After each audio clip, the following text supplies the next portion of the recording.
അതുപോലെ ഈ ആലുവ, ഈ കേരളത്തിലെ ആലുവയിൽ ഒരു തന്ത്രവിദ്യാപീഠമുണ്ട്. ഒരു ജാതി പരിഗണനകളുമില്ലാതെ അവിടെ പൂജയും തന്ത്രവും പഠിപ്പിക്കുന്നു. അവിടെ നിന്ന് പഠിച്ചിറങ്ങിയ യദുവാണ് ഇവിടെ കേരള സർക്കാർ കൊണ്ടു നടന്ന ആദ്യ ആദിവാസി പൂജാരി എന്ന് പറഞ്ഞത്. അതുപോലെ ഇവിടെ ധന്യരാമൻ ഇവിടെ നിന്ന് വിലപിച്ചല്ലോ, ശബരിമലയിൽ എന്തുകൊണ്ട് ദളിത് അല്ലെങ്കിൽ അബ്രാഹ്മണ പൂജാരിമാരെ നിയമിക്കുന്നില്ല? കേരളത്തിലെ RSS ആണോ അതിന്റെ ഉത്തരവാദിത്വം? കേരളത്തിലെ BJP ആണോ അതിന്റെ ഉത്തരവാദിത്വം? സംഘപരിവാറാണോ? ശബരിമല ക്ഷേത്രം ഭരിക്കുന്നത് കേരള സർക്കാരാണ്. ശബരിമല ഭരിക്കുന്നത് കേരള സർക്കാരാണ്. ഓരോ വർഷവും മേൽശാന്തിമാരെ അപേക്ഷ ക്ഷണിക്കുമ്പോൾ ബ്രാഹ്മണർ മാത്രം ഇറക്കുന്നത് കേരള ദേവസ്വം ബോർഡാണ്, ട്രാവൻകൂർ ദേവസ്വം ബോർഡാണ്. ആ ദേവസ്വം ബോർഡ് കേരള ഗവൺമെന്റിന്റെ ബോഡിയാണ്. ധൈര്യമുണ്ടോ നിങ്ങൾക്ക്? ധൈര്യമുണ്ടോ ദേവസ്വം ബോർഡിന്റെ മുമ്പിൽ നിങ്ങൾക്കൊരു പ്രകടനം നടത്താൻ? ഈ ചോദ്യം ചോദിക്കാൻ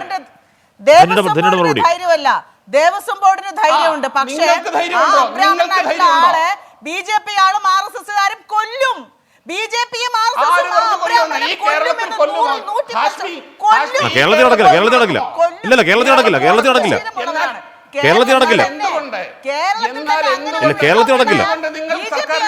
കേരളത്തിൽ നടക്കുമെന്നാണ് ചോദിക്കുന്നത് ഷാബു. അത് കേരളത്തിൽ നടക്കുമെന്ന് കേരളത്തിൽ നടക്കില്ല, ഉറപ്പാണ്. ശരി, അല്ല അയ്യോ അല്ല ഷാബു തന്നെ പറഞ്ഞ് പൂർത്തിയാക്കട്ടെ. ചോദ്യം അല്ല ധന്യ അല്ലല്ല അല്ല ഷാബു ധന്യ സമയമാണ്.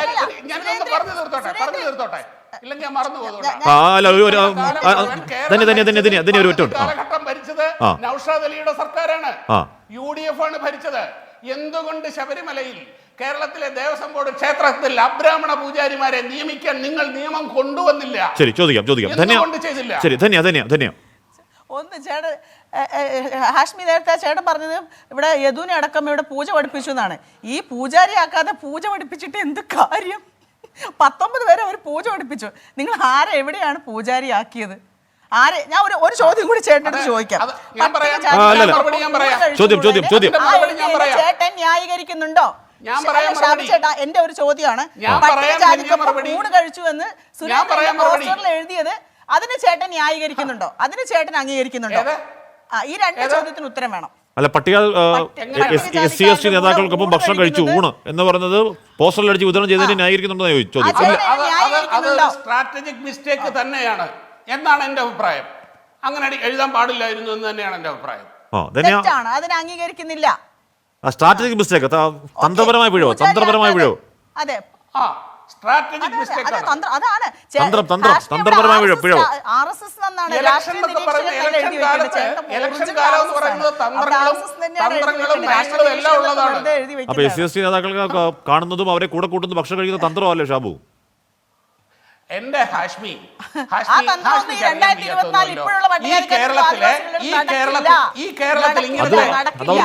തന്ത്രങ്ങളൊന്നും ഇല്ലേ? കേരളത്തിലെ രാഷ്ട്രീയം എന്ന് പറഞ്ഞാൽ ഇതുപോലെയുള്ള ഇപ്പോൾ ഇരുന്ന് വിളമ്പുന്ന ദളിത് സ്നേഹം ഷാബു, അത് ഒന്നാന്തരം തന്ത്രമാണെങ്കിൽ, ക്രൈസ്തവരിലേക്ക് എത്താനുള്ള നീക്കമൊക്കെ തന്ത്രമാണെങ്കിൽ, എല്ലാം തന്ത്രമാണെങ്കിൽ തന്ത്രം മനസ്സിലാവില്ലേ കൂട്ടർക്ക്? SC ST നേതാക്കൾക്കും ക്രൈസ്തവർക്കും നിങ്ങൾ ആരിലേക്കൊക്കെ തന്ത്രപൂർ ഇറങ്ങി നോക്കുന്നു, അവർക്കൊക്കെ മനസ്സിലാവില്ലേ? നൗഷാദ് അലിയും ഹാഷ്മിയും ഈ പ്ലാറ്റ്ഫോമിൽ ഇരുന്ന് വിളമ്പുന്ന ദളിത് പ്രേമവും തന്ത്രം തന്നെയാണ്.